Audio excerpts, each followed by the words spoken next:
बिहार में इस बार 2 करोड़ लोगों के वोट कट जाएंगे? ये सवाल इसलिए क्योंकि बिहार विधानसभा चुनाव बेहद करीब है और ऐसे में चुनाव आयोग बिहार में वोटर वेरिफिकेशन की शुरुआत कर रहा है, जिसके बाद से विपक्ष का कहना है कि बिहार में 2 करोड़ लोग वोट नहीं दे सकेंगे क्योंकि चुनाव आयोग ने दस्तावेज मांग लिए हैं जिसमें ये प्रूफ करना होगा कि आप भारतीय हैं या नहीं। क्यों और कौन कौन से दस्तावेज आपको देने होंगे, विपक्ष क्यों इसका विरोध कर रहा है और क्या वाकई 2 करोड़ लोगों के वोट कट जाएंगे, और आखिर में ये भी जानेंगे कि बिहार में ये नियम, अब बिहार के बाद ये नियम किस किस राज्य में लागू होना है। चुनाव आयोग चाहता है कि 2025 से कोई भी गैर भारतीय मत ना डाले, जिसके चलते बिहार में वोटर्स को दस्तावेज दिखाने होंगे। चुनाव आयोग द्वारा दिया गया फॉर्म भी भरना होगा। हालांकि उन लोगों को दस्तावेज नहीं देने होंगे जिनका नाम 2003 की वोटर लिस्ट में शामिल था। ये लोग केवल फॉर्म भरेंगे।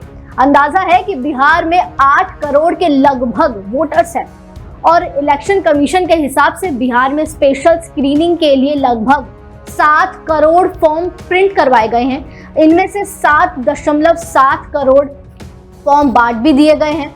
आयोग ने 8 जुलाई शाम 6 बजे तक आंकड़ों के मुताबिक बताया कि 3.70 करोड़ फॉर्म जमा भी हो चुके हैं। इनमें से 18% फॉर्म ऑनलाइन अपलोड किए गए हैं। फॉर्म जमा करने की आखिरी तारीख आप लोगों के लिए 25 जुलाई है। देखा जाए तो स्क्रीनिंग के 4 नियम हैं। वोटर का नाम अगर 2003 की लिस्ट में है तो कोई दस्तावेज आपको नहीं देना होगा, सिर्फ आपको फॉर्म भरना होगा। 1 जुलाई 1987 से पहले अगर आपका जन्म हुआ है तो जन्म तिथि या जन्म स्थान का आपको प्रमाण देना होगा। 1 जुलाई 1987 से 2 दिसंबर 2004 के बीच में आपका जन्म हुआ है तो जन्म तिथि और जन्म स्थान दोनों का प्रमाण आपको देना होगा। ऐसे ही 2 दिसंबर 2004 के बाद अगर आप जन्मे हैं तो जन्म तिथि, जन्म स्थान का प्रमाण, माता पिता के दस्तावेज आपको सभी देने होंगे।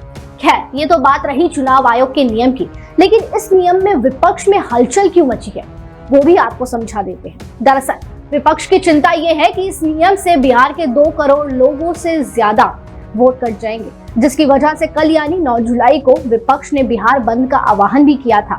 यही नहीं, आरजेडी, कांग्रेस के साथ साथ 9 राजनीतिक दलों ने सुप्रीम कोर्ट में चुनाव आयोग के फैसले को चुनौती दे दी है। सुप्रीम कोर्ट ने इन याचिकाओं को सुनवाई के लिए स्वीकार भी कर लिया है और साथ ही साथ इन पर 10 जुलाई को सुनवाई भी होगी। याचिकाओं में कहा गया है कि चुनाव आयोग की शुरू की गई ये प्रक्रिया गरीब, प्रवासी के साथ साथ महिलाओं को हाशिए पर खड़ा कर देगी। साथ ही साथ आरजेडी की ओर से दायर की गई याचिका में प्रक्रिया की टाइमिंग को लेकर बड़े सवाल उठाए गए हैं। याचिकाकर्ता मनोज झा ने कहा है कि ये प्रक्रिया जल्दबाजी में गलत समय पर शुरू की गई है, जिसकी वजह से करोड़ों वोटर मताधिकार से वंचित हो जाएंगे। ऐसे ही विपक्ष के आरोपों पर चुनाव आयोग ने कहा है कि जिन लोगों के नाम 1 जनवरी 2003 को जारी की गई वोटर लिस्ट में है, उन्हें कोई दस्तावेज देने की जरूरत नहीं है। वो सभी लोग संविधान के अनुच्छेद 326 के तहत प्राथमिक और भारत के नागरिक माने जाएंगे।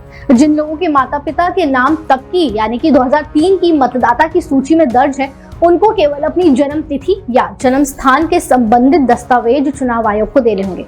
सवाल अब आखिर में ये है कि क्या ये आयोग सिर्फ इसलिए कर रहा है जिससे गैर भारतीय लोग वोट न डाल सके, या सोशल मीडिया पर कहा यह भी जा रहा है कि बीजेपी बिहार में हार के डर से ये सब कर रही है, जिसकी वजह से लोगों के वोट काटे जा रहे हैं। वहीं दूसरी तरफ सवाल ये भी खड़ा होता है कि क्या सच में विपक्ष को 2 करोड़ लोगों की चिंता है जिनकी वजह से पूरा विपक्ष बिहार की सड़कों पर उतर आया है, या ये केवल एक राजनीतिक खेल है। खैर, आपको इस खबर को लेकर क्या मानना है हमें कमेंट सेक्शन में जरूर बताएं और इसी तरह जुड़े रहिए डेली 24 भारत के साथ।